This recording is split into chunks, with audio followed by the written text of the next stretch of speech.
ইমারতে ইসলামিয়ার যে chief justice, ইমারতে ইসলামিয়ার যে প্রধান বিচারপতি মোল্লা আব্দুল হাকিম হাক্কানি হাফিজাহুল্লাহ তাআলা, শুধু বর্তমান ইমারতে ইসলামিয়া নয়, বর্তমান উম্মতে মুসলিমার একজন গুরুত্বপূর্ণ ইলমি শখসিয়ত। তিনি গুরুত্বপূর্ণ একজন আলেমে দ্বীন। ইসলামী কাজা এবং বিচার ব্যবস্থার উপর তার অনেক বড় বড় কিতাব রচিত আছে। হে বাংলার উলামায়ে কেরাম, শুধুমাত্র ফিকহ ইফতা পড়ান না, নতুন দিন এসেছে, এখন ফিকহ এবং ইফতার সাথে আপনারা কাজা পড়ানো শুরু করেন। আমি ইমারতে ইসলামিয়া দেখে এসেছি, সেখানে এখন শুধু ইফতা পড়ানো হয় না, সেখানে সকল দারুল ইফতার নাম হলো দারুল ইফতা ওয়াল কাজা। শুধু দারুল ইফতা ওয়াল কাজা। হে আলেম সমাজ, আমরা শুধু মাসালা মাসাইল বয়ান করে আমাদের জিম্মাদারি আর খতম করতে চাই না। হে মুফতি সাহেবান, শুধু ফতোয়া দিয়েই আমরা আমাদের দায়িত্ব ক্ষান্ত করতে চাই না। আমরা যে ফতোয়া দিব, কোরআনের আলোকে উলামায়ে কেরাম যে রায় ঘোষণা করবে, আদালত যেন সে রায় বাস্তবায়ন করতে বাধ্য হয়, এমন ইসলামী হুকুমত কায়েম করতে চাই।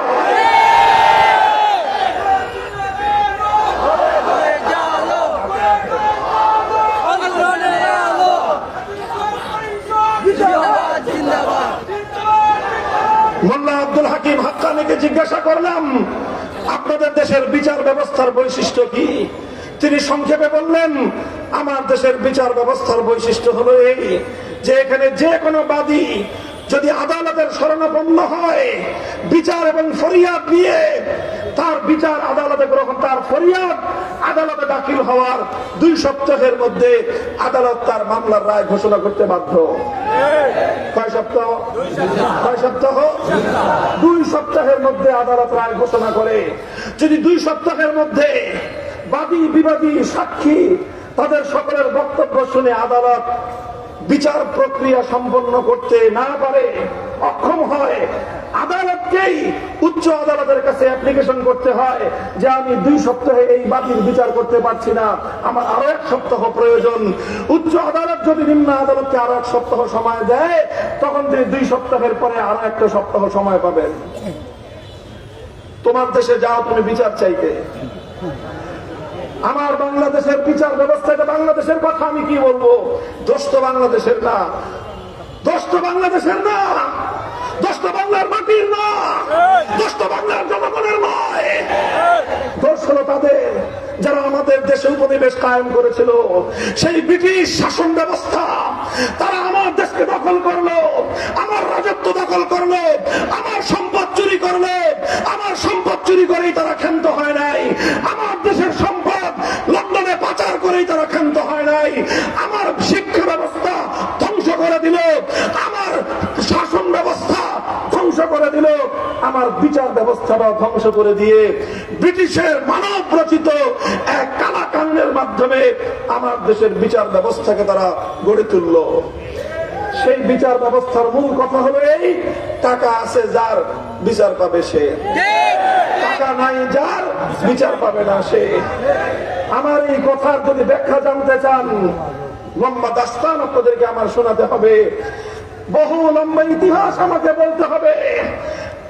কারাগারগুলোর 4 দেয়ালের মধ্যে দুঃখজনক এমন অনেক হাহাজারি আর অনেক কান্নার আওয়াজ শোনা যাবে, অনেক কান্নার করুণ কাহিনী বলতে হবে।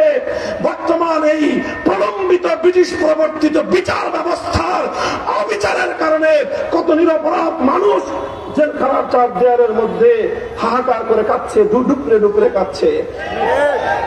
একই মামলা, আসামি 2 জন, একজনের বাপ বড় লোক, আরেকজনের বাপ গরিব লোক, অথবা বাপ নাই, তার কোন অভিভাবক নাই। 2 জন একই মামলায় ঢুকেছে। তার যে টাকাওয়ালা, যার মামা আছে, বাপ আছে, খালু আছে, রাতারাতি বড় ব্যারিস্টার ভাড়া করলো। সেই ব্যারিস্টার গিয়ে নিম্ন আদালতে জামিন চাইলো, না দিলে জজ কোর্টে চলে গেল, না দিলে রাতারাতি 21 দিনের মাথায় চলে গেল হাইকোর্টে। হাইকোর্ট থেকে জামিন নিয়ে 1 মাসের মধ্যে বন্দি বের করে নিয়ে আসলো।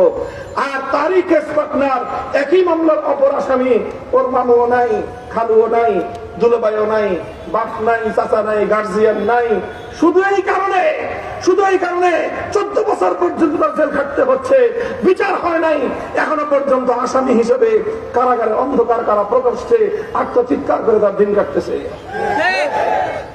যদি মনে করেন বাড়ায় বলতেছি যে দেখে আসেন, আমরা নিজেরা দেখে এসেছি, প্রত্যক্ষদর্শী। এটা কেন? এটা হলো বিচার ব্যবস্থার বৈষম্য। আমরা চাই ব্রিটিশ প্রবর্তিত কালা কানুনের বৈষম্যের বিচার সামনের বাংলার মাটি থেকে বঙ্গোপসাগরে ভাসায় দাও। আল কোরআনের বিচার ব্যবস্থা কায়েম করো। মুহতারাম হাজিরিন, এত দ্রুত বিচার করা হয় এবং আপিলের সুযোগ আছে, উচ্চ আদালত আছে, সর্বোচ্চ আদালত আছে। 3 আদালতে 2 সপ্তাহ 6 সপ্তাহের মধ্যে বিচার কার্যকর হয়ে যাবে। এই জন্য সেই জনপদে সকল সন্ত্রাসী জানে, যদি আজকে আমি কারো জানমালের নিরাপত্তা বিঘ্নিত করি, আগামীকাল আমাকে আদালতে বিচারের সম্মুখীন হতে হবে। এই জন্য কেউ কোনো অপরাধ করার সাহস পায় না। মুহতারাম হাজিরিন, কথা অন্য প্রসঙ্গে চলে গেলাম। এই জাতীয় কিছু কথা আপনাদেরকে এই জন্য বললাম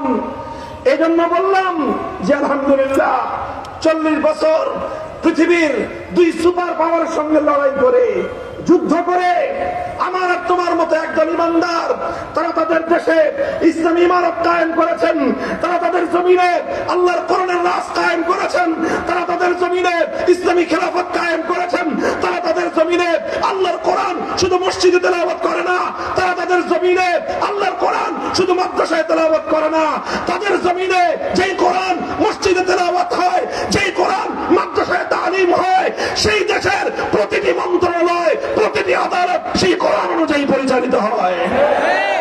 নারে তাকবীর, নারে তাকবীর, খাতিমুল কোরআন পরিষদ জিন্দাবাদ, জিন্দাবাদ, আল্লামা মামুনুল হক জিন্দাবাদ। 30 জনের মতো মন্ত্রী, 28 জনই কওমি মাদ্রাসার মোল্লা, হুজুর, আলেম ওলামা মন্ত্রণালয় পরিচালনা করছে এবং তাদের এক একজন মন্ত্রীর প্রভাব। এবং এক মোল্লা আমির খান মুত্তাকি তোমার পার্শ্ববর্তী হিন্দুত্ববাদী ভারতে যখন রাষ্ট্রীয় প্রোটোকল নিয়ে সফরে আসে, গোটা ভারত এক মোল্লার পদভারে কাঁপতে থাকে থরথর করে।